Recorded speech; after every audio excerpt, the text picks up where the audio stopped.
थोड़ा सा हिंदी की तरफ भी देख लेते हैं ना ध्यान से।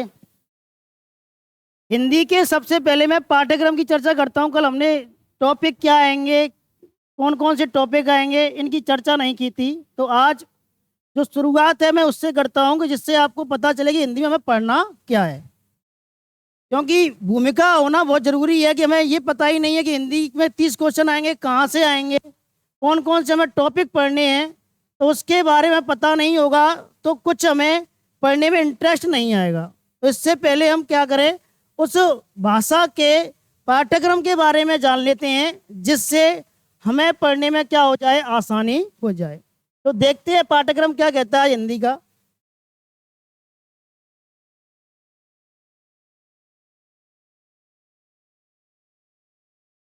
सबसे पहली बात तो तैयारी किसकी कर रहे हैं, डीएलएड की।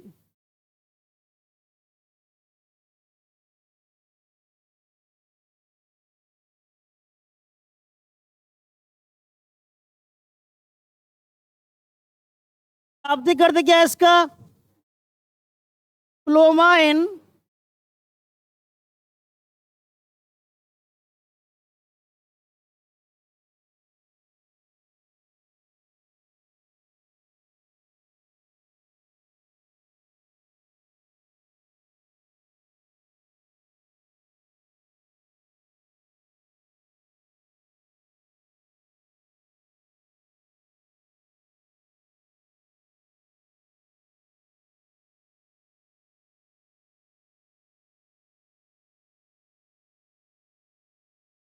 डिप्लोमा इन एलिमेंट्री एजुकेशन, इसके अंतर्गत आपको पता है कितने भागों में, 5 भागों में डिवाइड है सिलेबस हमारा। पहला है हमारा राजस्थान सामान्य ज्ञान, दूसरा है हमारा रीजनिंग, तीसरा है हमारा शिक्षण अभिरुचि, चौथा है हमारा हिंदी, और पांचवा है हमारा इंग्लिश। इन 5 भागों में डिवाइडेड है, जिसमें हम चर्चा करेंगे किसकी, हिंदी की।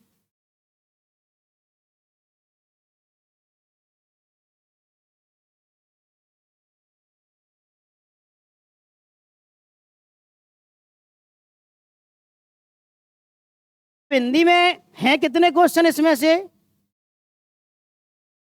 कुल हमारे यहाँ पर कितने क्वेश्चन हैं, 30 क्वेश्चन है।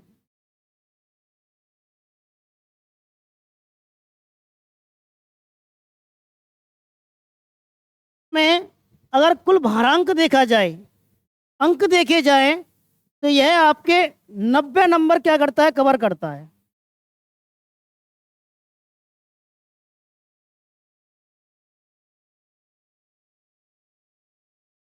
यानी कि हमारे 30 प्रश्न कितने नंबर के हैं, 90। एक क्वेश्चन आपका 3 नंबर का है, टोटल आपके 600 नंबर का पेपर आएगा, जिसमें 200 प्रश्न आपके आएंगे। इसके बाद अब इसमें हम क्या चर्चा करेंगे, टॉपिक कौन कौन से हैं, सिलेबस को हम कैसे डिवाइड करेंगे, तो देखते हैं, ठीक है।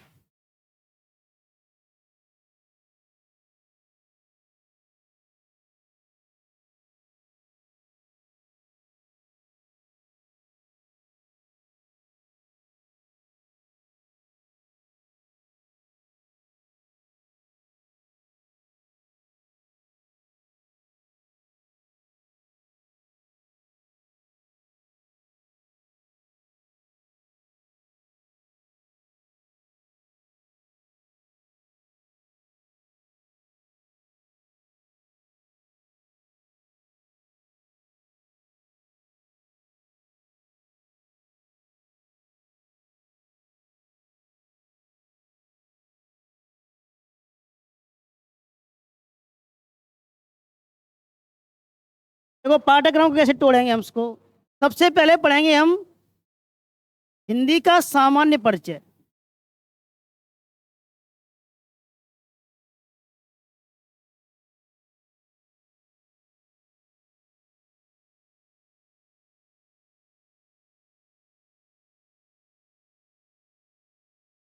के बाद हम चर्चा करेंगे वर्ण विचार।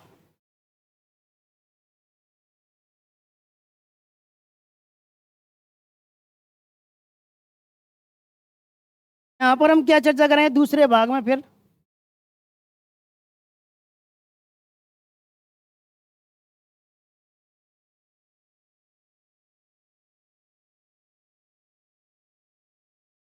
सबसे पहले चर्चा करेंगे संधि, फिर करेंगे समास, फिर सर्ग, करेंगे प्रत्यय, और एक टॉपिक और करेंगे हम यहाँ पर जिसका नाम है वाक्य विचार।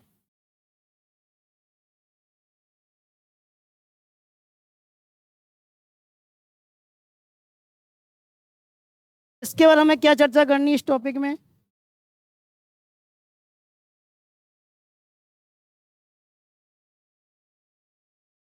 टॉपिक पढ़ेंगे हम शब्द शुद्धि,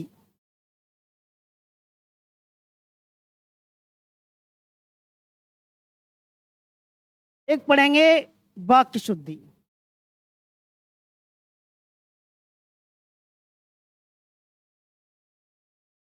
पढ़ेंगे शब्द शुद्धि, एक पढ़ेंगे वाक्य शुद्धि। और क्या पढ़ना है हमें? देखो,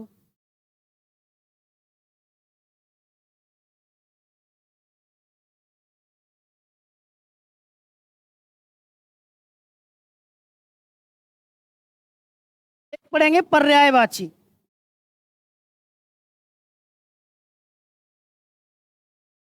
एक पढ़ेंगे विलोम शब्द,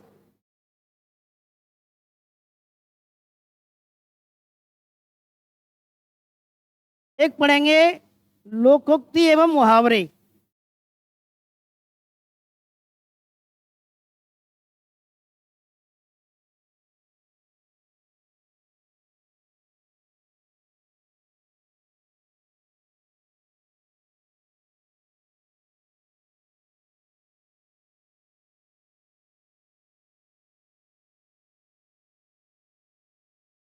एक पढ़ेंगे हम यहाँ पर शब्द युग्म,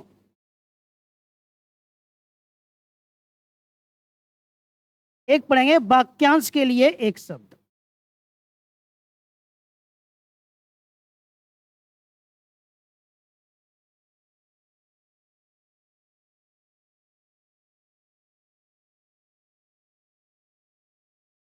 हमारा छोटा सा सिलेबस है, हमारा हिंदी का पाठ्यक्रम है, उसमें क्या क्या टॉपिक हैं? सबसे पहले सामान्य परिचय, वर्ण विचार, फिर है संधि, समास, उपसर्ग, प्रत्यय, वाक्य विचार, शब्द शुद्धि, वाक्य शुद्धि, पर्यायवाची, विलोम शब्द, लोकोक्ति एवं मुहावरे, शब्द युग्म, वाक्यांश के लिए एक शब्द। अब इसमें क्या है, ये दो टॉपिक है ना, सामान्य परिचय और वर्ण विचार, ये हमें केवल पढ़ने हैं क्योंकि इनमें से क्वेश्चन नहीं आता। आपके जो डीएलएड का पाठ्यक्रम है उसमें वर्ण विचार से कोई प्रश्न नहीं पूछा जाता, ना सामान्य परिचय से कोई पूछा जाता, लेकिन हिंदी की भूमिका बनाने के लिए हमें इन टॉपिकों को पढ़ना क्या है, आवश्यक है। क्यों? संधि अगर हम पढ़ेंगे टॉपिक और हमने इसका ज्ञान ना लिया वर्ण विचार का, तो ये टॉपिक कभी हमारी समझ में नहीं आएगा। क्यों? क्योंकि जब हम व्यंजन संधि की तरफ आगे बढ़ेंगे तो कुछ रूल्स और रेगुलेशन का फॉलो करने का प्रयास करेंगे, तो वहां पर मैं कहूँगा घोष वर्ण। अब आप ये कहेंगे घोष वर्ण होता क्या है, मैं कहूँ अल्प प्राण होता क्या है, अब इनके बारे में पता ही नहीं है, तो वहां पर हम ये थोड़ी ना गिन के बैठेंगे क वर्ग, चा वर्ग, टा वर्ग, ता वर्ग, ये वर्ण ये आते हैं। सीधा शॉर्ट फॉर्मूला हमें ध्यान रखना चाहिए 345 कि हमें घोष वर्ण पता है, तीसरा चौथा पांचवा वर्ण का वर्ग का, खा वर्ग का, चा वर्ग का, तो ये सारा काम कहां पर करेंगे, यहाँ पर। यानी कि इसमें जो सहायता मिलेगी हमें किससे मिलेगी, वर्ण विचार से। तो वर्ण विचार वाला टॉपिक हम अलग से कॉन्सेप्ट को पूरा पढ़ेंगे, जिससे ऐसा कोई भी एग्जाम नहीं है हिंदी का, चाहे एसटीसी को छोड़ करके। हालांकि मैं ये नहीं कह सकता क्योंकि अब की बार जो आपका एग्जाम है वो वर्धमान ओपन यूनिवर्सिटी कोटा से कराई जा रही है, तो एक दूसरी यूनिवर्सिटी को ये जिम्मेदारी अब की बार सौंपी गई है, हो सकता है वो कुछ सिलेबस में थोड़ा बहुत चेंज भी कर दे, तो उसके लिए हमें पहले से ही अपना तैयार रह के चलना चाहिए कि कोई टॉपिक बाई द एक क्वेश्चन पूछ भी ले तो हमें कोई दिक्कत नहीं होनी चाहिए, क्यों हमें पहले से ही तैयार होगा टॉपिक, तो बाई द वे आ भी जाएगा। तो वैसे तो सिलेबस जारी किया जाएगा बोर्ड के द्वारा दोबारा से, लेकिन फिर भी अगर वो जोड़ देता है या नहीं भी जोड़ता है, तो ये समस्त टॉपिकों की रीढ़ है, एक तरीके से ये मान लें। शरीर की संरचना रीढ़ की हड्डी पर संचालित है, तो इसी प्रकार से ये भी क्या रीढ़ की हड्डी है। अब नहीं पढ़ोगे तो आगे आप रीट वगैरह देंगे तो वहां पर पढ़ोगे आप। पढ़ना तो आपको पड़ेगा ये टॉपिक, इसके बिना फिर सारा हिंदी का जो पाठ्यक्रम वो क्या अधूरा है। तो हमें यहाँ पर हिंदी के पाठ्यक्रम में ये टॉपिक समझने के दृष्टिकोण से भी पढ़ने हैं और आगे के लिए। अब देखो हिंदी चाहे तो आप एसटीसी के लिए पढ़ो चाहे आरएएस के लिए पढ़ना, बात बराबर है। हिंदी में कुछ चेंज नहीं होने वाला। संधि आप चाहे एसटीसी के लिए पढ़ना चाहे आरएएस के लिए पढ़ना, समाज चाहे आप अपने यहाँ पर एसटीसी के लिए पढ़ना चाहे आरएएस के लिए पढ़ना, किसी भी एग्जाम के लिए पढ़ना, उसके कॉन्सेप्ट में कोई परिवर्तन नहीं आने वाला। तो फिर ऐसा काम किया जाए कि जिससे शुरुआत में ही हम उस टॉपिक को इतना अच्छा पढ़ लें तो भविष्य में कभी हमें उसकी जरूरत पड़े तो कोई दिक्कत ही ना आए हमें। तो उसी प्रकार से हम हिंदी की यहाँ पर जो टॉपिक है आपके उनको कवर करने का क्या करें, प्रयास करेंगे। तो सिलेबस में भूमिका थोड़ी सी और बता देता हूँ आपको, पढ़ना क्या क्या हमें यहाँ पर। सामान्य परिचय हम क्या क्या पढ़ेंगे। सामान्य परिचय हम एक तो भाषा के बारे में, हिंदी क्या एक भाषा है तो भाषा कहते किसे हैं थोड़ा सा इसके बारे में जान लेंगे। भाषा के कितने रूप होते हैं इनके बारे में, हालांकि वर्तमान में 3 रूप प्रचलन में है, लेकिन मुख्यतः अगर प्राचीन हिंदी को हम देखें तो 2 ही रूप हमें देखने के लिए मिलती हैं। उसके अलावा भाषा परिवार, परिवार में यानी 12 भाषा परिवार में विश्व की 3000 से अधिक भाषाएं हैं, लेकिन वो 12 भाषा परिवारों में बटी हुई हैं। जैसे हम जाति के अंतर्गत अपने समाज को बांट देते हैं, वर्ग में बांट देते हैं। जैसे हम पुरानी परंपरा को देते हैं, वैदिक परंपरा को देते हैं। हमारा समाज 4 वर्णों में बटा हुआ था, ब्राह्मण, क्षत्रिय, वैश्य और शूद्र। तो हमने क्या किया, समाज का वर्गीकरण कर दिया। तो इसी प्रकार से यहाँ पर भी क्या है, यहाँ पर भी जो भाषाएं हैं उनका हमने क्या कर दिया, अलग अलग परिवारों में वर्गीकरण कर दिया। लेकिन हमारे भारत में 2 ही भाषा परिवार प्रचलन में है, एक तो है द्रविड़ भाषा परिवार, एक है भारोपीय भाषा परिवार। तो हम ये जानेंगे कि हिंदी को किस भाषा परिवार में रखा जाता है। इसके अलावा हम क्या चर्चा करेंगे यहाँ पर, इसके अलावा हम हिंदी शब्द की व्युत्पत्ति किस शब्द से हुई है इसके बारे में जानेंगे। इसके अलावा हम यहाँ पर क्या जानेंगे कि हिंदी संविधान में क्या स्थान है, संविधान में हिंदी का क्या प्रावधान दे रखा है। थोड़ी सी 4 लाइनों, हम ऐसा नहीं है उसमें डिटेल में डेप्थ में जाएंगे, हमें केवल बेसिक जानकारी चाहिए इनकी, तो हम थोड़ा थोड़ा सा इनका क्या करेंगे, वर्णन करेंगे। इसके अलावा जो संविधान है, संविधान की 8वीं अनुसूची में वर्तमान में 22 भाषाओं को शामिल किया है। मूल संविधान में हालांकि 14 भाषाएं थी, तो थोड़ा सा उनके बारे में भी जान लेंगे कि 22 भाषाएं कौन कौन सी हैं। इसके बाद हमारा वर्ण विचार वाला टॉपिक है, इसमें हम क्या करेंगे, स्वर और व्यंजन की चर्चा करेंगे। स्वर और व्यंजनों का वर्गीकरण भी अलग अलग प्रकार से किया गया है। स्वरों को 5 आधार पर बांटा गया है, व्यंजनों को 3 आधार पर वर्गीकृत किया गया है। तो थोड़ी थोड़ी सी चर्चा उनकी भी कर लेंगे कि कौन सा वर्ण किसके आधार पर किस में आता है, जिससे सीधा सीधा यहाँ से भविष्य में आपके लिए अगर रीट वगैरह हो तो वहाँ पर सीधा सीधा प्रश्न पूछा जाता है कि कंठ वर्ण कौन सा होता है, तालव्य वर्ण कौन सा होता है, ओष्ठ वर्ण कौन सा होता है, ये सीधे सीधे प्रश्न पूछे जाते हैं। तो ये वाला टॉपिक हम यहाँ पर कवर करेंगे। फिर हम पढ़ेंगे संधि। संधि सामान्यतः सभी जानते हैं 3 प्रकार की होती हैं, स्वर संधि, व्यंजन संधि और विसर्ग संधि। स्वर संधि को 5 भागों में बांटा गया है, दीर्घ संधि, गुण संधि, इसके अलावा और कौन कौन सी हैं, यण संधि, अयादि संधि और गुण संधि। इन 5 भागों में स्वर संधि को बांटा गया है। व्यंजन संधि को बांटा नहीं गया है, उसके नियम बनाए गए हैं। व्यंजन संधि के हम 10-15 नियम पढ़ेंगे, उन नियमों के आधार पर उसको बांटा गया है। इसी पर विसर्ग संधि है, उसके भी हम नियमों की चर्चा करेंगे। उसके अलावा हम क्या चर्चा करेंगे, देखो समास है। समास वर्तमान में सामान्यतः 4-6 प्रकार की है।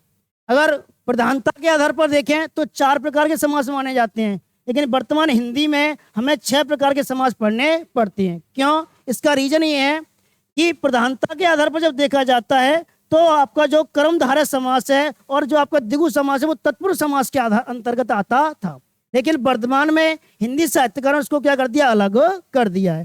तो हम 6 प्रकार के समासों की क्या करेंगे, चर्चा करेंगे। सबसे पहला हम अव्ययीभाव समास पढ़ेंगे, फिर हम तत्पुरुष समास पढ़ेंगे, फिर कर्मधारय समास पढ़ेंगे, फिर द्विगु समास पढ़ेंगे, फिर द्वंद्व समास पढ़ेंगे और फिर हम लास्ट में पढ़ेंगे बहुब्रीहि समास। उपसर्ग में क्या जानना है हमें, तो उपसर्ग में हमें ये जानना है संस्कृत भाषा के जो सामान्यतः 22 उपसर्ग हैं, अधिकांशतः 99% जो क्वेश्चंस पूछा जाता है आपके लेवल में वो उन्हीं में से आता है। लेकिन इसके अलावा भी हम कुछ हिंदी के उपसर्ग और कुछ विदेशी उपसर्गों को भी जानने का क्या करेंगे, प्रयास करेंगे। 22 उपसर्ग हम किसके पढ़ेंगे, हम सामान्यतः संस्कृत के पढ़ेंगे, लेकिन कुछ उपसर्ग हम हिंदी के भी पढ़ेंगे, कुछ उपसर्ग हम किसके पढ़ेंगे, विदेशी या उर्दू की भाषा के उपसर्ग होते हैं उनको भी जानने का प्रयास करेंगे। इसके अलावा देखो प्रत्यय में हमें क्या जानना है। प्रत्यय में हम दो प्रकार के प्रत्ययों की चर्चा करेंगे, एक कृत प्रत्यय और तद्धित प्रत्यय। कृत प्रत्ययों को भी अलग अलग भागों में बांटा गया है और तद्धित प्रत्ययों को अलग अलग भागों में बांटा गया है। तो हम दोनों प्रकार के प्रत्ययों की चर्चा यहाँ पर कृत की और तद्धि, यानी धातु से बनने वाले जो है प्रत्यय वो कृत प्रत्यय कहलाते हैं और सामान्य शब्दों से बनने वाले सब प्रत्यय क्या कहलाते हैं, तद्धित प्रत्यय कहलाते हैं। तो उनकी चर्चा हम क्या करें, प्रत्यय में करेंगे। वाक्य विचार में तीन प्रकार के वाक्यों की हम क्या करेंगे, चर्चा करेंगे। एक तो रचना के आधार पर वाक्य कितने प्रकार के होते हैं, अर्थ के आधार पर वाक्य कितने प्रकार के होते हैं और क्रिया के आधार पर वाक्य कितने प्रकार के होते हैं। प्रकार तीन है, टाइप तीन है, लेकिन आपके जो एग्जाम में सर्वाधिक जो प्रश्न जहां से पूछा जाता है वो पूछा जाता है रचना के आधार पर वाक्य कितने प्रकार के होते हैं। तो तीन प्रकार है, सरल वाक्य, मिश्र वाक्य और संयुक्त वाक्य। जहां से सर्वाधिक आपका प्रश्न आता है वो इन तीनों में से ही आता है, सरल वाक्य में से, संयुक्त वाक्य में से और मिश्र वाक्य में से। लेकिन इसके बावजूद भी हम किसके आधार पर, अर्थ के आधार पर और सामान्यतः क्रिया के आधार पर, इन दोनों प्रकार के आधार के जो वाक्य हैं उनकी भी क्या करेंगे, चर्चा करेंगे। इसके अलावा हम क्या चर्चा करेंगे, शब्द शुद्धि और वाक्य शुद्धि। अब यहाँ पर शब्द शुद्धि है, ये कॉन्सेप्ट समझने वाला नहीं है, ये तो व्यवहारिक ज्ञान वाला कॉन्सेप्ट है। इसमें तो आपको वर्ड पढ़ने पड़ेंगे और शुद्धि में से मैं कहता हूं, ये कह रहा हूं कि यहां पर ये शब्द लिख दिया मैंने,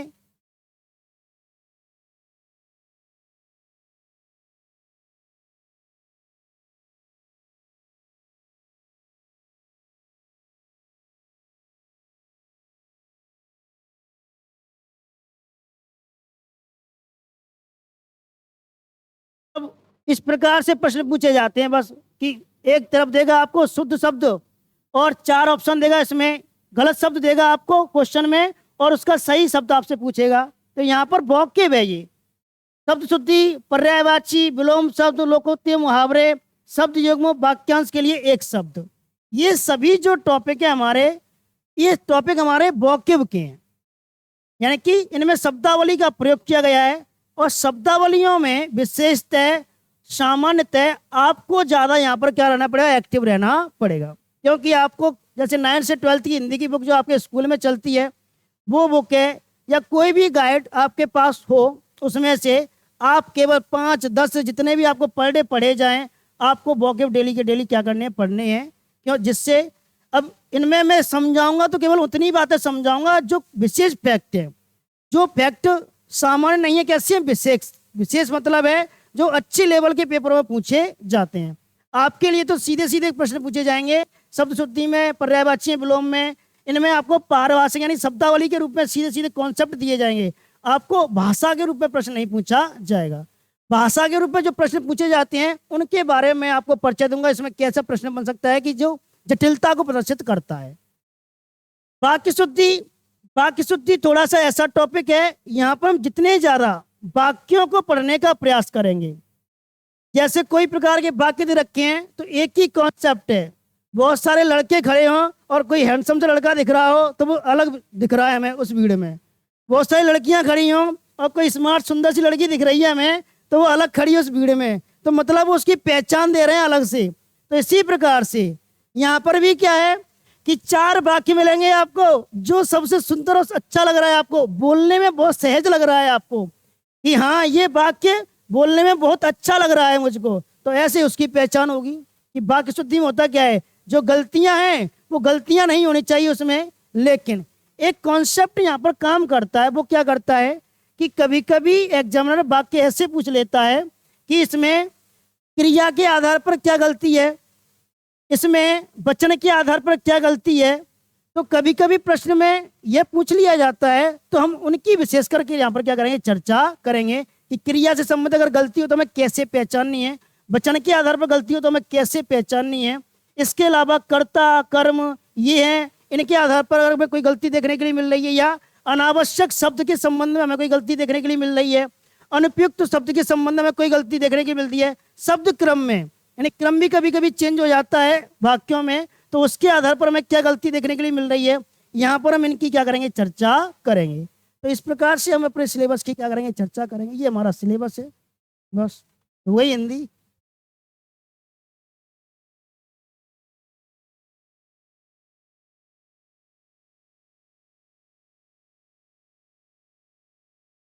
हिंदी है, हिंदी बस हल्के मत ले बैठी हो, कहो कहो मुझे बिंदी लगा देते हैं। हाँ, क्योंकि जितना कम वजन जिसमें हो वो भारी भी उतनी ही होती है और उसका प्रभाव बहुत ज्यादा होता है। और प्रभाव किस लिए है, इसलिए कह रहा हूं आपसे कि कह सकते हैं कि हर सब्जेक्ट को हम उतना ही समय दे पाए, हर सब्जेक्ट के लिए हम बराबर समय नहीं दे सकते।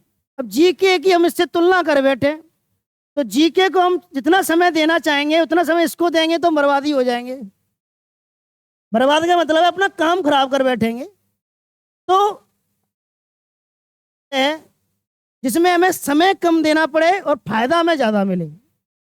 फायदे का मतलब है कि हमें कम समय में और पूरे में से पूरे नंबर लाने की कोशिश करनी है।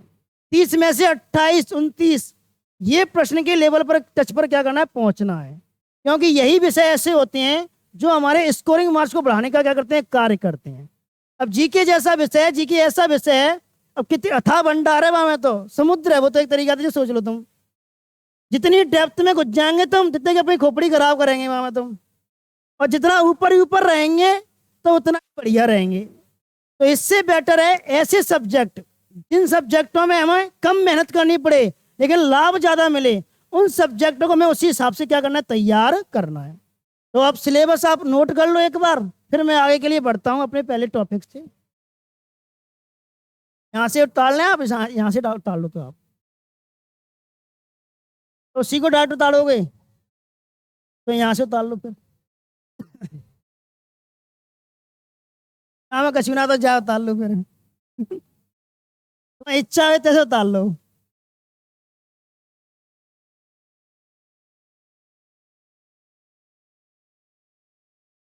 मस्त होकर के पढ़ना है, किसी प्रकार की दिमाग में प्रेशर नहीं डालना है।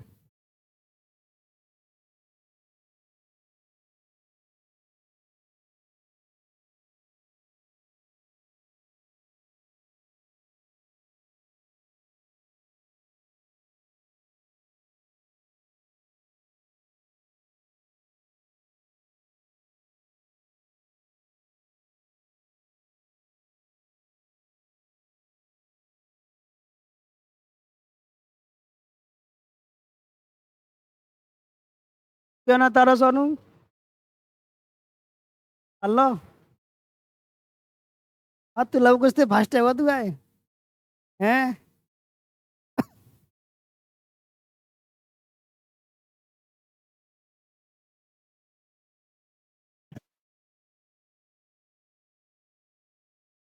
एक बात और बता दूं आपको, सुनो।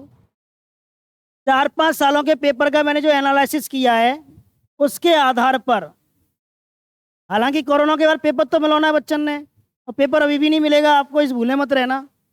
हाँ, एसटीसी को पेपर ना मिलती, सब काम दुबका दुबका में होते हैं। दुबका समझ रहे हैं, पेपर मिलेगा नहीं, आंसर की आ गई नहीं, सीधा रिजल्ट मिलेगा तुम्हें। अब का एरो में कौन सा उत्तर माना हुआ जो मन ना पता हो।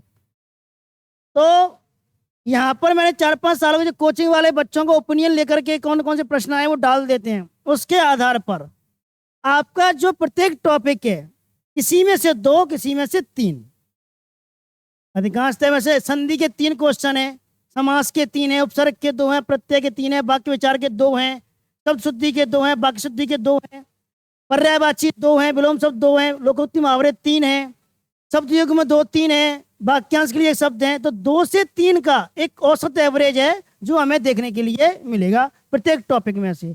अगर अब की बार वर्ण विचार जोड़ दिया जाता है तो हो सकता है इधर से एक आर कम हो जाए, इधर से एक आर बढ़ जाए, ऐसा हो सकता, और कुछ नहीं अंतर आएगा इसमें, ठीक है।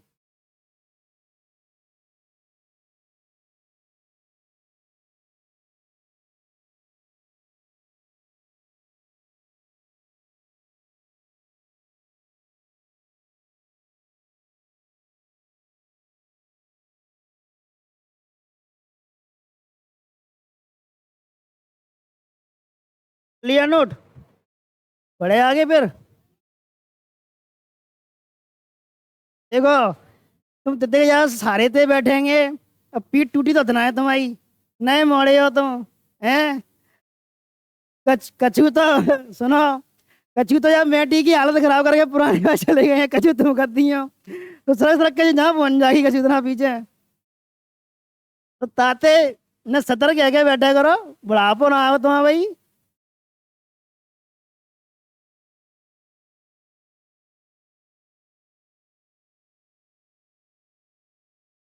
आधी कट गई, आधी और रही है गाय, फिर हमाओ का और कह रहे तेरी आधी कट गई तो हमाओ का होगा फिर हमारी तो कवर बाट जा रही होंगी फिर तो है कह लोगों से।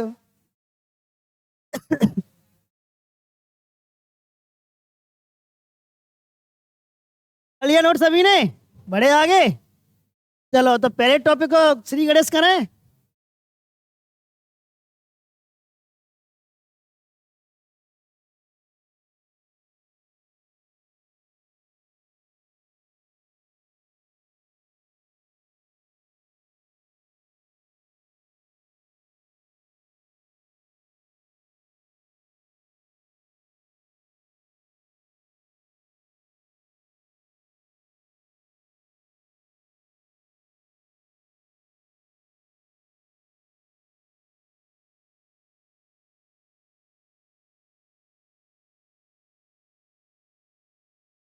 देखो पहला टॉपिक हमने कहा था हिंदी का सामान्य परिचय, इसकी चर्चा करेंगे।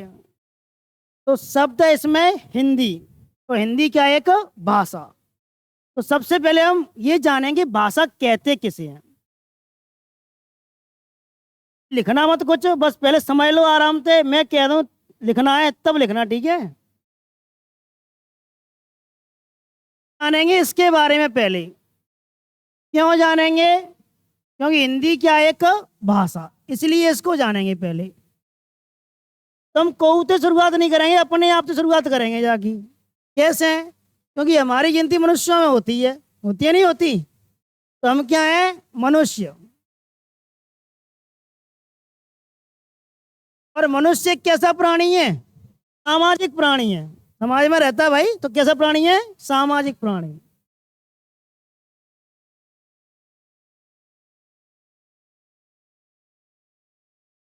अब सामाजिक प्राणी है और समाज में रहता है मनुष्य, तो समाज में रह करके क्या करता है? अपने विचारों का आदान प्रदान।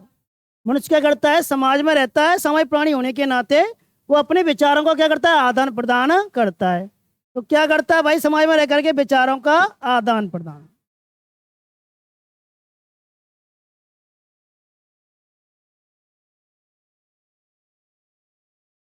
विचारों के आदान प्रदान को वैज्ञानिक भाषा में क्या कहते हैं? संप्रेषण।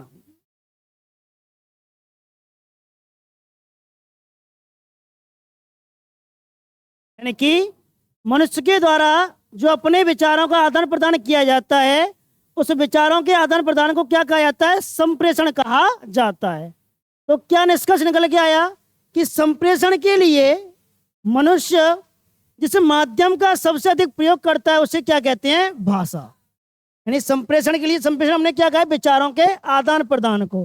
तो संप्रेषण के लिए मनुष्य जिस माध्यम का सबसे अधिक क्या करता है? प्रयोग करता है, उसे हम क्या कहते हैं? भाषा कहते हैं। तो मैंने क्या कहा कि संप्रेषण के लिए मनुष्य जिस माध्यम का सबसे अधिक क्या करता है? प्रयोग करता है,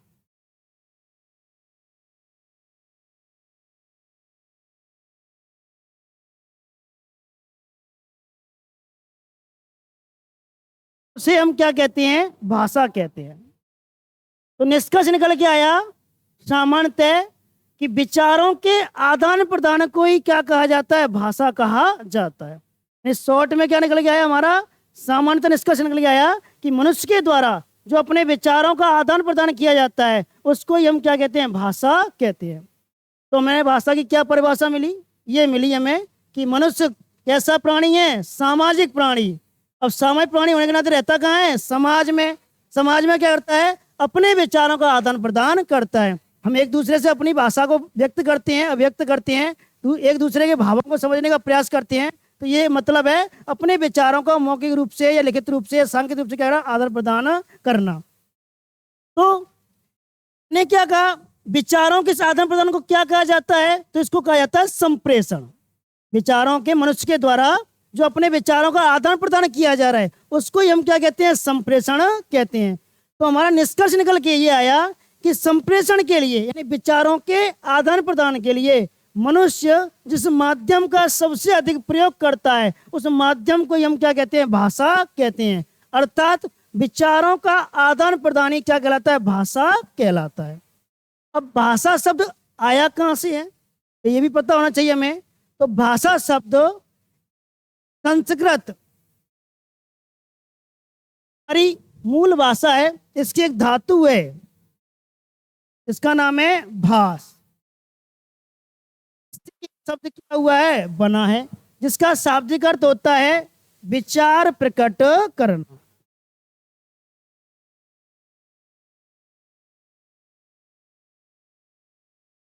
क्या होता है, विचार प्रकट करना। जितना पढ़ो जाओ बस कछु इंपोर्टेंट ना है, जी इंपोर्टेंट है। में L1 और L2 दोनों में 2 से 3 बार, ये तो राजस्थान की बात कर रहा हूं मैं, ऐसा कोई स्टेट नहीं है जहां पर टेट का पेपर हुआ हो और वहां पर प्राइमरी लेवल में या अपर प्राइमरी लेवल में ये वाला क्वेश्चन पूछा ना गया हो कि भाषा शब्द किस धातु से बना है, संस्कृत किस धातु से बना है, तो भाष धातु से बना है, जिसका शाब्दिक अर्थ क्या होता है, विचार प्रकट करना। तो ये हमारी भाषा की एक थोड़ी सी क्या है, डेफिनेशन। समझ में आ गया? घर जाके दिमाग पर प्रेशर ना डालना हिंदी के लिए, जो कछु करना है तिया तोड़ नहीं करना है। तिया तोड़ मतलब समझ रहे हैं कि गज जाएंगे जो ना आएगी, जे 5 मिनट देख लो बस, हाँ जी गुरिन जी बताओ पढ़ेगा बस, बहुत है। यहाँ पर ही हमको समझने का प्रयास करना है, जो टॉपिक खास करके हमारे पेपर में काम आने वाले नहीं है उनको तो ऐसा करना है कि यहीं पर हमें अच्छी प्रकार थोड़ा धीरे धीरे चलेंगे, स्लो स्लो चलेंगे। कबीरदास जी का दोहा सुनाया आपने, कौन सा, ये धीरे धीरे रे मना धीरे सब कुछ होए, माली सींचे सो घड़ा ऋतु आए पल होए। तो हम धीरे धीरे ही चलेंगे, जल्दबाजी शताब्दी नहीं चलाएंगे ना। जा टाइम कौन सी चल रही है एक्सप्रेस, बढ़िया गाड़ी है, चेन्नई एक्सप्रेस नहीं चल रही है, वंदे भारत। तो वंदे भारत नहीं चलाएंगे, हम तो पैसेंजर वाले आदमी हैं, तो पैसेंजर से चलेंगे आराम आराम से। सवारी गाड़ी है तो आराम आराम से चलेंगे, और तुम कहते साइकिल पे चलेंगे बहुत में दिक्कत हो तो सामान्यतः हम आराम आराम से अपना सिलेबस क्या करेंगे, पूरा करेंगे। तो ये मामला कंप्लीट है अपना, इतना नहीं है, केवल आपको समझा रहा हूँ, ठीक है। समझ में आ गया? मनुष्य है कैसा प्राणी है, सामाजिक प्राणी है। कहाँ रहता है, समाज में रहता है। समाज में क्या रहता है, विचारों का आदान प्रदान, और विचारों के आदान प्रदान क्या होता है, संप्रेषण कहा जाता है। संप्रेषण के लिए मनुष्य जिस माध्यम का सबसे अधिक प्रयोग करता है उसे कहते हैं भाषा। भाषा किस धातु से बना है, संस्कृत की भाष धातु से बना है। तो देखो भाषा के रूप क्या होते हैं,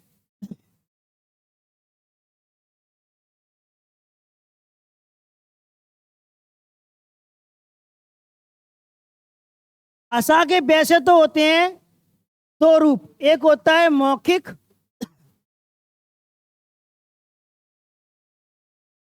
एक होता है लिखित।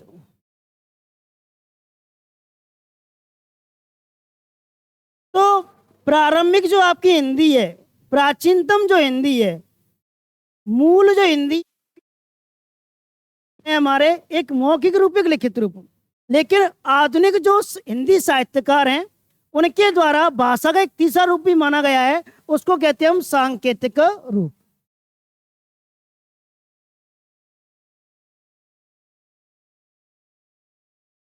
अब देखो मौखिक जो रूप है वो कैसे प्रयोग में लिया जाता है। अब मैं आपके सामने संवाद कर रहा हूं, ये मौखिक रूप का प्रयोग कर रहे हैं। मैं आपके सामने जो संवाद कर रहा हूं आपसे, आपसे बोल रहा हूं मैं, तो वो क्या कर रहा हूं मैं, मौखिक रूप का प्रयोग कर रहा हूं।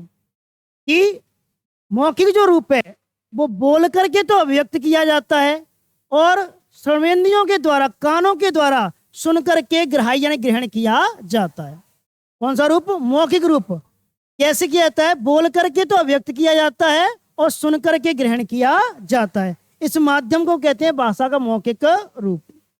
अब बात आएगी लिखित रूप की। तो लिखित में स्पष्ट उसका उसमें ही छुपा हुआ है उसका अर्थ। लिखना मतलब लिख करके, यानी कि भाषा का वह रूप जो लिख करके तो क्या किया था, अभिव्यक्त किया जाता है, और पढ़ करके उसको क्या किया था, ग्रहण किया जाता है। उस रूप को हम क्या कहते हैं, लिखित रूप। यानी कि जो क्या है, लिख करके, क्या मैं बोर्ड पर यहाँ पर लिख रहा हूँ तो ये मतलब है लिखित रूप को प्रदर्शित कर रहा हूँ मैं, और आप क्या कर रहे हैं, उसको पढ़ रहे हैं, आप भी लिख रहे हैं उसको, फिर आप उसको घर जाकर क्या करें, पढ़ेंगे। तो पढ़ करके जिस रूप को, माध्यम को अभिव्यक्त किया जाता है, और लिख करके उसको अभिव्यक्त किया जाता है, और पढ़ करके उसको ग्रहण किया जाता है, उस रूप को हम क्या कहते हैं, लिखित रूप। तीसरा है सांकेत रूप। संकेतों के माध्यम से भाषा के जिस रूप को अभिव्यक्त किया जाता है और देख करके उनको ग्रहण किया जाता है। यानी संकेतों के माध्यम से भाषा के जिस रूप को क्या किया था, व्यक्त किया जाता है, और देख करके उनको ग्रहण किया जाता है, उस रूप को कहते हैं हम सांकेतिक रूप। अब मुझे ये बताओ, तीनों रूपों में सबसे आसान कौन सा रूप है, कौन सा कठिन रूप है? हाँ, मौखिक रूप सबसे कैसा है, आसान। चाहे कछू बोल देते मोहम्मद हैं, चाहे सामने समझ में आए चाहे नहीं आए। तो मौखिक रूप कैसा है, सरल। सांकेतिक बढ़िया ना है लाला, बहुत कठिन रूप है जी। भाषा का सबसे सरल रूप कौन सा है, मौखिक। लिखित रूप कैसा है, क्या कह रहे हो, बीच को है, जिसको कह रहे हैं बीच को है। बीच को मतलब है सरल भी है और कठिन भी है।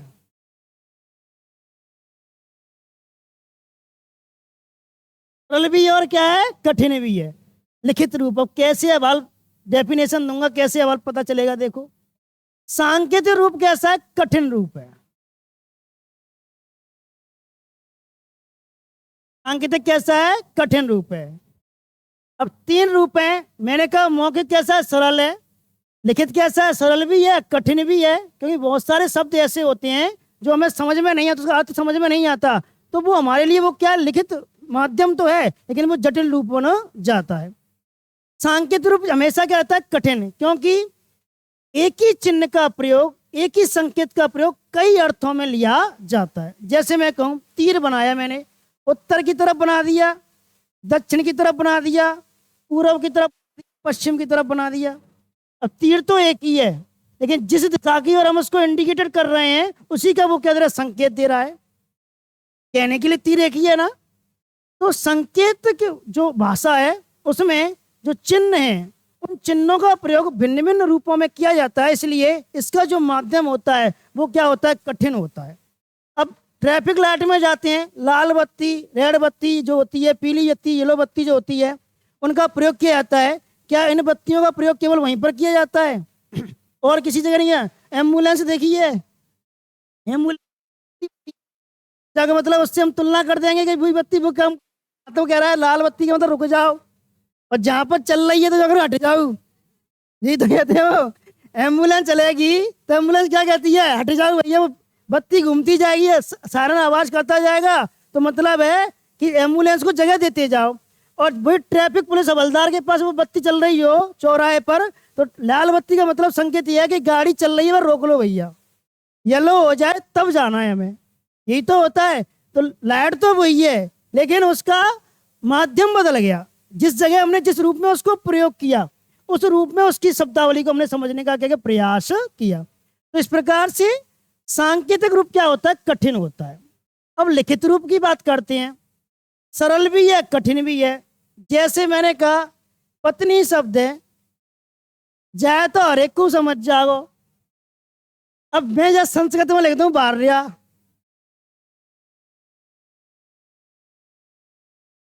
चाहे कुछ समझे भाई समझ आएगा, भार्या, पत्नी को भार्या भी कहते हैं क्या? अब कठिन हो गया ना रूप।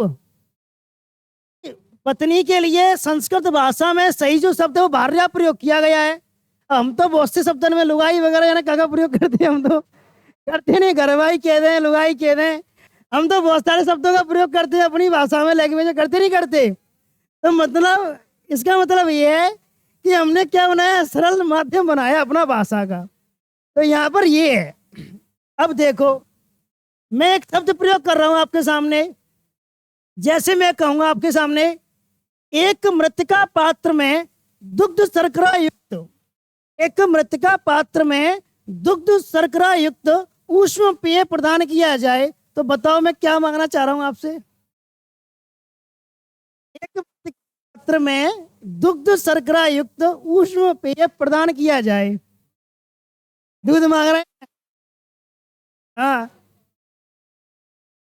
शर्करा युक्त चीनी मिली हुई, हाँ, ऊष्म पेय प्रदान किया जाए। हाँ अब सोनू को समझ में आ गया क्या मांग रहे हैं सर, चाय मांग रहे हैं। अब सीधी सीधी भाषा में कहता हूँ भैया 1 कप चाय ले आ रहे, सीधी भाषा में तो कर सकता। अब मैंने क्या कहा उसको कि एक मिट्टी के पात्र, कुल्हड़ को कहते हैं मिट्टी का पात्र, तो एक मृतिका पात्र में दुग्ध शर्करा, दूध और चीनी मिला हुआ ऊष्म पेय, ऊष्म पेय होता है गर्म पदार्थ, क्या किया जाए, पेश किया जाए। तो मैं क्या मांगना चाह रहा हूँ, चाय मांगना चाह रहा हूँ आपसे। अब सीधे सीधा मैं कह सकता था आपसे कि भैया 1 कप क्या लिया, चाय लिया। अब मैं भाषा का रूप क्या होता है, सरल भी होता है, कठिन भी होता है।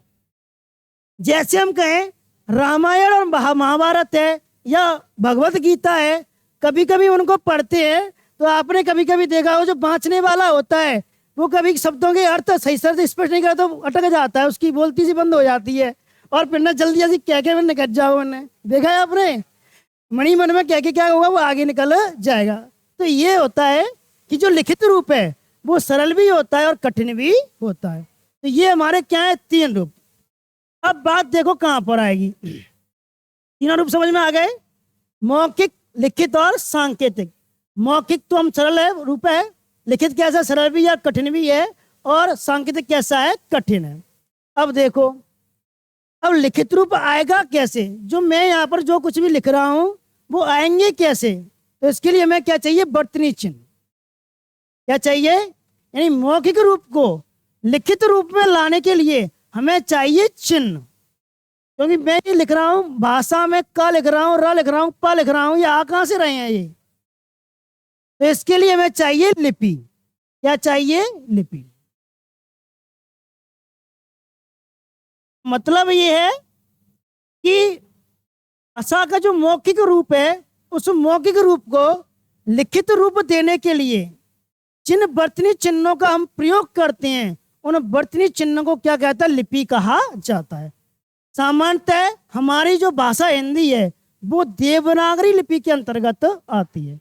संस्कृत भाषा है, आपकी हिंदी है, कोंकणी है, मणिपुरी है, नेपाली है, मराठी है, ये भाषाएं हैं वो सामान्यतः आपकी किस लिपि में, देवनागरी लिपि में आती हैं। जैसे आप कहेंगे पंजाबी भाषा है वो गुरुमुखी लिपि में आती है, उर्दू भाषा है वो फारसी लिपि में आती है, अंग्रेजी भाषा वो रोमन लिपि में आती है।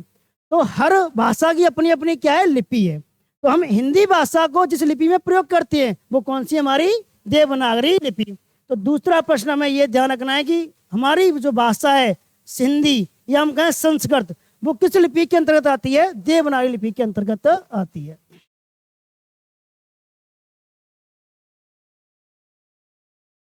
तो 2 कॉन्सेप्ट हमने चर्चा की, एक हमने भाषा की बारे में चर्चा की और हमने दूसरा किसके बारे में, भाषा के रूप के बारे में चर्चा की। तीसरी चर्चा हम करते हैं, देखो भाषा के रूप। भाषा के रूप पढ़ लिए हमने, भाषा परिवार के बारे में चर्चा करेंगे।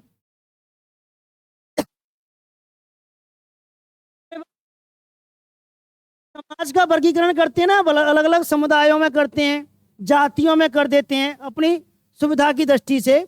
उसी प्रकार हम क्या करेंगे, यहाँ पर संपूर्ण अगर विश्व की हम चर्चा करें तो 3000 से अधिक भाषाएं बोली जाती हैं। कितनी भाषाएं, 3000 से अधिक। तो उन 3000 भाषाओं को 12 भाषा परिवारों में बांटा गया है, यानी 1 परिवार, 2 परिवार, 3 परिवार, ऐसे कर करके 12 भाषा परिवारों में उन भाषाओं को बांटा गया है। संपूर्ण विश्व में टॉप 3 अगर भाषा की हम बात करें तो सबसे पहले नंबर पर वर्तमान में अंग्रेजी भाषा बोली जाती है, दूसरे नंबर पर चीन की भाषा है मदारिन, वो भाषा बोली है, चीनी भाषा समझ ले हम तो, वो बोली जाती है, और तीसरे नंबर पर हमारी हिंदी बोली जाती है। वर्तमान में हिंदी का स्थान विश्व में अगर हम देखें तो तीसरा स्थान है। संपूर्ण विश्व में तीसरे नंबर पर हिंदी सर्वाधिक बोली जाने वाली क्या है, भाषा है। पहले नंबर पर कौन सी है? अंग्रेजी। दूसरे पर कौन सी है? चीनी भाषा। और तीसरे नंबर पर कौन सी? हिंदी भाषा। अब कौन कौन सी भाषा पर? 12 भाषा परिवार हम सबको पढ़ने से हमें कोई मतलब नहीं है। 2 भाषा परिवार ऐसे हैं जो हमारे भारत में प्रचलित हैं और उनमें हमारी भारतीय भाषाओं को क्या किया? शामिल किया गया है। तो 2 भाषा परिवार कौन से हैं? एक तो है भारोपीय भाषा परिवार,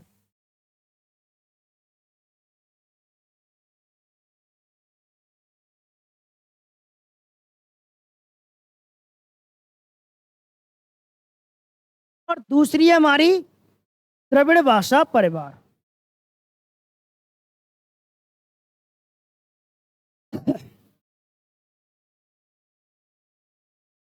तो देखो, भारोपीय भाषा परिवार में जो हमारी हिंदी है और संस्कृत है वो तो इस परिवार का हिस्सा है। हिंदी और हमारी क्या है? संस्कृत।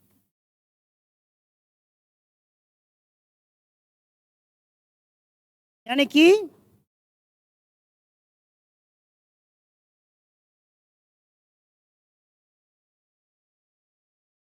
घर कहते हैं हम सीधी भाषा में, ये कौन से घर में रहती हैं? भारोपी भाषा परिवार वाले घर में, हिंदी और संस्कृत।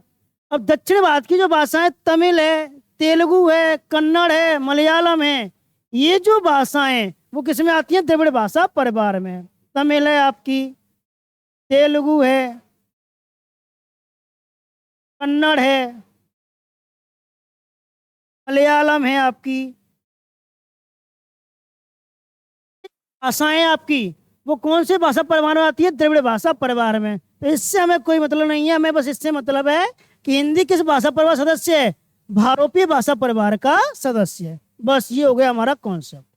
भाषा परिवार में इतना ही जानना है कि हिंदी हमारी किस भाषा परिवार में आती है? भारोपीय भाषा परिवार में। और बढ़े आगे फिर, क्लियर है? क्या क्या पढ़ लिया हमने ये बताओ। भाषा के बारे में जाना, भाषा के रूप के बारे में जाना, फिर हमने भाषा परिवार के बारे में जाना। अब क्या करें आगे? हिंदी शब्द की व्युत्पत्ति कैसे हुई है इसके बारे में जानेंगे।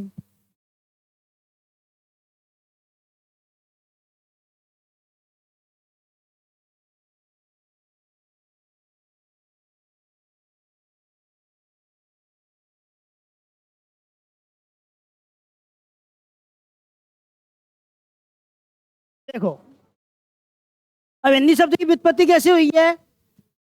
तो एक ग्रंथ है जो भारत का सबसे प्राचीनतम ग्रंथ माना जाता है, उसे कहते हैं हम ऋग्वेद। 4 वेद हैं, ऋग्वेद, यजुर्वेद, सामवेद, अथर्ववेद। तो यह क्या कहते हैं हम इसको कि जो भारत है, भारत का सबसे प्राचीनतम जो ग्रंथ है वो किसको माना जाता है? ऋग्वेद को माना जाता है।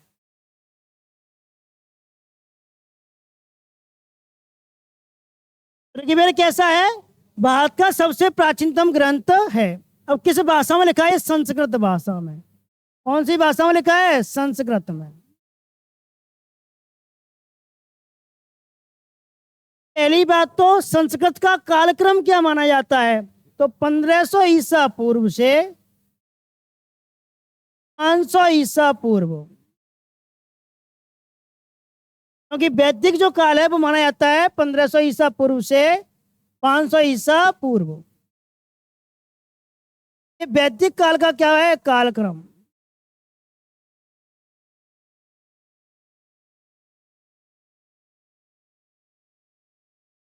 ये 2 भागों में बटा हुआ है, एक ऋग्वैदिक काल, एक उत्तर वैदिक काल।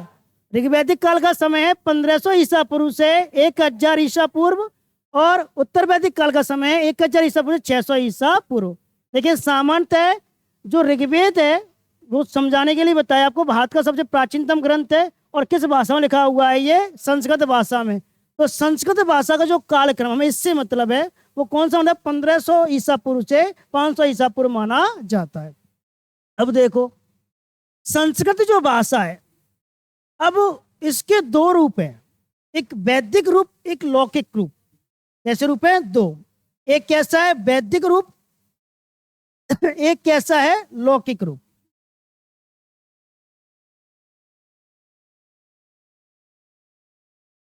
वैदिक रूप कैसा है? कठिन, जटिल संस्कृत भाषा का इसमें प्रयोग किया। जैसे हम वेद है, आरण्यक है, उपनिषद है, ब्राह्मण ग्रंथ हैं। इनकी जो भाषाएं हैं, इनमें जिन सूत्रों का प्रयोग किया गया है उनको पढ़ना आसान नहीं है। उससे तो कोई प्रकांड विद्वान ही होगा, वैसा होगा प्रकांड विद्वान जो अच्छी प्रकार से भाषा की क्या रखता है, समझ रखता है, वही व्यक्ति उनका उच्चारण कर सकता है। तो जो वैदिक भाषा है उसमें जिस जटिल संस्कृत भाषा का रूप किया गया था, सामने कौन से ग्रंथ लिखे गए थे? वेद है, आरण्यक है, उपनिषद है, ये जो ग्रंथ लिखे गए थे उस रूप को हम कहते हैं वैदिक रूप। अब भाषा संस्कृत के रूप में जिसमें प्रयोग की गई, इसमें रामायण है, महाभारत है, इन ग्रंथों की रचना हुई, उसे कहते हैं हम लौकिक रूप। तो दो प्रकार के क्या है रूप, एक तो वैदिक जो कठिन है, एक है लौकिक। लौकिक कैसा है? आम बोलचाल की भाषा। तो रामायण है, महाभारत की भाषा है, वो कैसी लौकिक भाषा है, क्योंकि उसमें सरल भाषा, संस्कृत तो है लेकिन सरल संस्कृत भाषा का रूप प्रयोग किया गया जिसको हर कोई पढ़ सकता है। यहाँ पर हर कोई नहीं पढ़ सकता, वैदिक भाषा को हर कोई नहीं पढ़ सकता। तो ये बताओ मुझे, इन दोनों में रूप बिगड़ेगा किसका? ये वाला जल्दी बिगड़ेगा या ये वाला जल्दी बिगड़ेगा? ये वाला, ये वाला।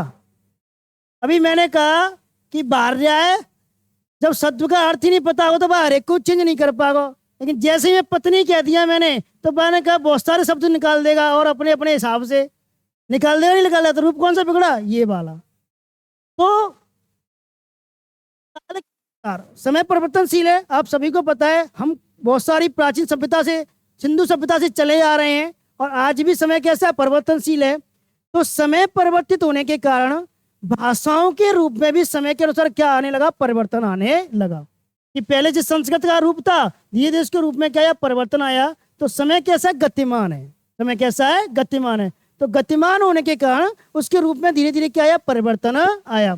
तो रूप में परिवर्तन आने के कारण भाषाओं के रूप में भी क्या आया? परिवर्तन आया। और धीरे धीरे जो लौकिक वाला रूप है वो क्या होने लगा? बिगड़ने लगा। अब जैसे इसका रूप बिगड़ा तो संस्कृत भाषा का स्थान किसने ले लिया? पाली भाषा ने ले लिया।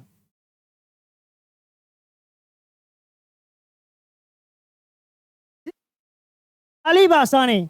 इसका जो क्रम है वो 500 ईसा पूर्व से आपका 1 ईस्वी माना जाता है। क्या मानता है? 500 ईसा। ये मैं पढ़ा रहा हूं मैं आपको, गलत टॉपिक छेड़ दिया हमने। चलो इसको पढ़ाए दो, हिंदी का विकास क्रम है ये। आप भी ध्यान नहीं दे रहे हैं।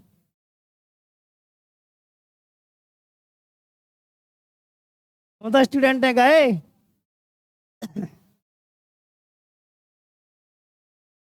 हिंदी का विकास क्रम चल रहा है हमारा, तो सुने ध्यान से। तो धीरे धीरे क्या हुआ? संस्कृत जो भाषा है उसका रूप बिगड़ा, कौन सा? लौकिक रूप। अब लौकिक रूप जब बिगड़ा तो उसका स्थान किसने लिया? पाली भाषा ने। और पाली से जो शाब्दिक यानी कालक्रम है वो माना था 500 ईसा पूर्व से 1 ईस्वी। कितना है? 500 ईसा पूर्व से 1 ईस्वी। अब सुनो, पाली भाषा जब प्रचलन में आई तो बौद्ध साहित्य प्रचुर मात्रा में लिखा गया। कौन सा साहित्य? बौद्ध साहित्य। आपने अगर नाम सुने होंगे, हालांकि अपनी 12th की हिस्ट्री में दे रखे हैं, त्रिपिटक एक शब्द सुना है। 3 ग्रंथ हैं, शुद्ध पिटक, विनय पिटक, अभिधम पिटक। तो ये जो ग्रंथ है वो बौद्ध साहित्य से संबंध रखते हैं और इन ग्रंथों को किस भाषा में लिखा गया? पाली भाषा में लिखा गया है। और इसके अलावा आपने जातक कथाओं के बारे में सुना हो, जिसमें गौतम बुद्ध की 549 या 550 पूर्व जन्म की कहानियों का क्या है? वर्णन है। तो ये जो साहित्य है वो किस भाषा में लिखा गया? पाली भाषा में। तो पाली भाषा में कौन सा साहित्य लिखा गया है? बौद्ध साहित्य लिखा गया है। अब फिर वही आएगा, हर बार भाषा के 2 रूप प्रचलन में होंगे, एक होगा साहित्यिक रूप, एक होगा लौकिक रूप। कौन सा होगा? एक होगा साहित्यिक रूप, एक होगा लौकिक रूप। तो बिगड़ेगा कौन सा रूप? लौकिक बिगड़ेगा ना। तो यहाँ पर भी जो लौकिक रूप है वो बिगड़ेगा, वो आएगा भाषा में, प्राकृत भाषा में। प्राकृत का समय काल जो है 1 ईस्वी से कितना है आपका? 500 ईस्वी। मैं सोचिए जहां पे हम उल्टे चल रहे पिंजा सीधे आ गए हम। हाँ, पहला हमारी गिनती चल रही 500, 499, 498, 497। हम आए 0 पे, फिर हम आएंगे सीधे, फिर सीधे मतलब 1 2 3 4, हमारी गिनती सही आएगी, फिर हमारी उल्टी चल रही थी गिनती, अब गिनती हमारी क्या हुई है, सीधी। तो यहाँ पर क्या है हमारा, प्राकृत जो भाषा है उसका जो कालक्रम है वो 1 ईस्वी से कितना माना जाता है, 500 ईस्वी माना जाता है। अब इस समय क्या हुआ, जैन साहित्य बहुत बड़ी मात्रा में लिखा गया। तो प्राकृत भाषा में जिस साहित्य का प्रयोग सर्वाधिक किया गया वो कौन सी भाषा है, जैन साहित्य भाषा। और आपने जैन साहित्य का प्राचीनतम ग्रंथ अगर नाम सुनाओ, आगम, नाम सुना है आपने, तो उसको कहते हैं आगम। जो साहित्य है, आगम जो ग्रंथ है वो जैन साहित्य से संबंधित है, किस भाषा में लिखा गया है, प्राकृत भाषा में लिखा गया है। तो सामान्यतः बौद्ध साहित्य किस भाषा में लिखा गया है, पाली भाषा में। जैन साहित्य किस में लिखा गया है, प्राकृत भाषा में। फिर वही आया क्रम, क्या आया कि भाषा के फिर 2 रूप आए, एक कैसा है, साहित्यिक, एक लौकिक। तो बिगड़ेगा कौन सा, लौकिक। तो पुनः लौकिक रूप बिगड़ा तो उसका स्थान किसने लिया, अपभ्रंश ने। बहुत अच्छे। अब कौन सी भाषा आई, अपभ्रंश, किसके बाद, प्राकृत के बाद। इसका जो समय काल है वो 500 ईस्वी से 1000 ईस्वी के आसपास माना जाता है। कौन सा माना जाता है, 500 ईस्वी से 1000 ईस्वी के आसपास माना जाता है। तो पाली के बाद कौन सी आई, प्राकृत। प्राकृत है अपभ्रंश। अपभ्रंश का जो अंतिम समय है, अपभ्रंश का जो अंतिम समय है, उस अंतिम समय में अपभ्रंश का ही एक उपभाषा के रूप में हम जिसका प्रयोग करते हैं उसे कहते हैं, हम क्या कहते हैं, शौरसेनी अपभ्रंश। इसका ही पार्ट किसका, अपभ्रंश का। लेकिन जो इसका जो अंतिम समय था ना, उस समय इसको किस रूप में हमने प्रदर्शित कर दिया, शौरसेनी अपभ्रंश के रूप में। समय काल वही है, कौन सा, यही वाला समय काल है, 500 ईस्वी से 1000 ईस्वी इसका अंतिम समय है। बस हमारा एंड यहाँ पर आने वाला है। और शौरसेनी अपभ्रंश से ही किसकी उत्पत्ति मानी जाती है, हिंदी शब्द की उत्पत्ति मानी जाती है। हिंदी भाषा का क्या है, विकास क्रम। तो 1000 ईस्वी से लेकर के वर्तमान तक, 1000 ईस्वी से लेकर के वर्तमान तक हम जिस शब्द का प्रयोग कर रहे हैं अपनी मातृभाषा के लिए, वो किसका प्रयोग कर रहे हैं, हिंदी का। तो हिंदी शब्द का कालक्रम कैसे आया बताते चलना। सबसे पहले हमने क्या कहा, ऋग्वेद हमारा कैसा ग्रंथ है, प्राचीनतम। किस भाषा में लिखा गया है, संस्कृत में। इसके कितने रूप दो प्रचलन में थे, 2 रूप। कौन कौन से, वैदिक और लौकिक। लौकिक रूप बिगड़ा तो किसका स्थान किस भाषा ने लिया, पाली ने। पाली में कौन सा साहित्य रचा गया, बौद्ध साहित्य। कौन सा साहित्य गया, बौद्ध साहित्य। पाली का स्थान किसने लिया, प्राकृत ने। प्राकृत में कौन सा साहित्य रचा गया, जैन साहित्य। प्राकृत का स्थान किसने लिया, अपभ्रंश ने। अपभ्रंश के बाद कौन सा आई, शौरसेनी। और शौरसेनी अपभ्रंश के बाद कौन सी भाषा आई, हिंदी।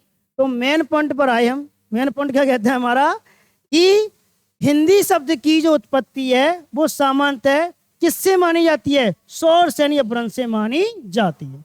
यानी कि अगर हमारे लिए प्रश्न आता है जो आप पेपर में आता है, हालांकि आपके में नहीं आएगा, बड़े पेपर सेकंड ग्रेड वगैरह फर्स्ट ग्रेड वगैरह ये होते हैं, तो उनमें ये प्रश्न पूछा जाता है, साहित्य का प्रयोग किया जाता है कि हिंदी शब्द की उत्पत्ति, जैसे मैं बिहार का पेपर देखे आया था, अभी कैंसिल हो गया, वो लीक हो गया था इसकी वजह से, तो उसमें ये प्रश्न आया हुआ था कि हिंदी शब्द की उत्पत्ति किस भाषा से मानी जाती है। तो वहां पर समझना ध्यान से, शौरसेनी नहीं था लेकिन अपभ्रंश था। ऑप्शन में क्या था, शौरसेनी नहीं था, अपभ्रंश था। तो आपको ये डाउट में नहीं होना है, चाहे शौरसेनी मिले या शौरसेनी अपभ्रंश मिले या खाली अपभ्रंश मिले, तो अपभ्रंश भी किसका रूप है, शौरसेनी अपभ्रंश का ही रूप है। तो सामान्यतः ये पेपर में प्रश्न आया तो वहां पर कौन सा ऑप्शन था, शौरसेनी नहीं लिखा हुआ था, अपभ्रंश लिखा हुआ था। तो हिंदी शब्द की जो उत्पत्ति है किस भाषा से मानी जाती है, शौरसेनी अपभ्रंश से। या फिर मैं ये कहूँ हिंदी भाषा किस भाषा का बिगड़ा हुआ रूप है, तो शौरसेनी अपभ्रंश का बिगड़ा हुआ रूप है। तो इससे हमारी किसकी उत्पत्ति हुई है, हिंदी भाषा की उत्पत्ति हुई है। समझ में आ गया क्या क्या पढ़ा हमने आज, बहुत पढ़ लो, लिखे हैं कुछ। हाँ, राजस्थानी भाषा नहीं, हम ब्रजभाषा बोलते हैं। हमारे आगरा, मथुरा, भरतपुर और धौलपुर इन क्षेत्रों में ब्रजभाषा बोली जाती है। और जो हम राजस्थानी, वो जिसकी आप बात कर रहे हो, वो मेवाड़ मारवाड़ यानी पश्चिमी राजस्थान है जो हमारा, वहां पर हम शुद्ध जो प्योर भाषा है मारवाड़ी, जो आपके सर पढ़ाते हैं ना रीजनिंग, वो उधर क्षेत्र के ही हैं वो, तो वो उसी भाषा का प्रयोग करते हैं, मेवाड़ी और मारे। जैसे कोटा बूंदी बारा झालावाड़ है, वहां पर हम सामान्यतः हाड़ौती भाषा का प्रयोग करते हैं। ये मत समझना कि संपूर्ण राजस्थान में एक जैसी भाषा बोली जाती है, भाषा का रूप अलग अलग है सभी जगह। हमारे यहाँ ब्रज भाषा तोए मोए लोए ऐसे भाषा प्रयोग करते हैं, यानी कि तो ये हम कहते हैं ब्रज भाषा का प्रयोग करते हैं। लिखाएं, परेशान है गुरी? लिखे तो बताओ, नहीं तो कल लिखा देंगे। हैं, कल लिखा दें? चलो कल शुरू करते देंगे। समझ तो लिया, सुन लो बस एक बार। क्या क्या पढ़ा है हमने? हिंदी भाषा का क्या पढ़ा हमने? भाषा के बारे में सबसे पहले कहा, सुने, शांत होकर सुने, रिवाइज कर लें, अरे बातें नहीं करें। भाषा मैंने क्या कहा था आपसे? मनुष्य कैसा प्राणी है? कहाँ रहता है? समाज में क्या करता है? विचारों के आदान प्रदान का कहते हैं संप्रेषण। किसका सबसे अधिक माध्यम? संप्रेषण। हाँ, संप्रेषण जिस माध्यम सबसे अधिक प्रयोग किया था उसे क्या कहते हैं हम? भाषा। अर्थात विचारों के आदान प्रदान को हम क्या कहते हैं? भाषा कहते हैं। भाषा शब्द किस संस्कृत धातु से बना है? बा धातु से बना है। भाषा के रूप कितने हैं? हाँ, वर्तमान में 3 है, वैसे कितने हैं? 2 रूप है। कौन कौन से?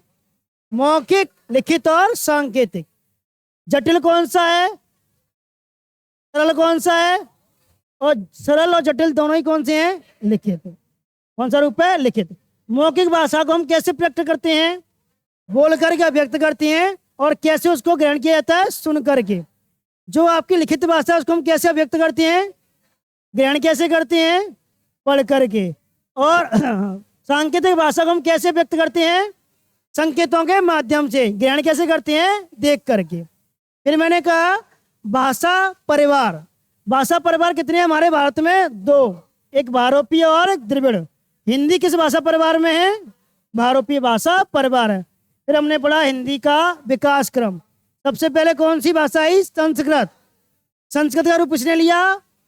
पाली ने। पाली का रूप किसने लिया? प्राकृत ने। प्राकृत का रूप किसने लिया? अपभ्रंश ने। अपभ्रंश का किसने रूप लिया? शोर से, नहीं से। और उससे ही हमारी किसकी उत्पत्ति मानी जाती है? हिंदी की उत्पत्ति मानी जाती है। क्लियर है भाई? यही पढ़ा है हमने।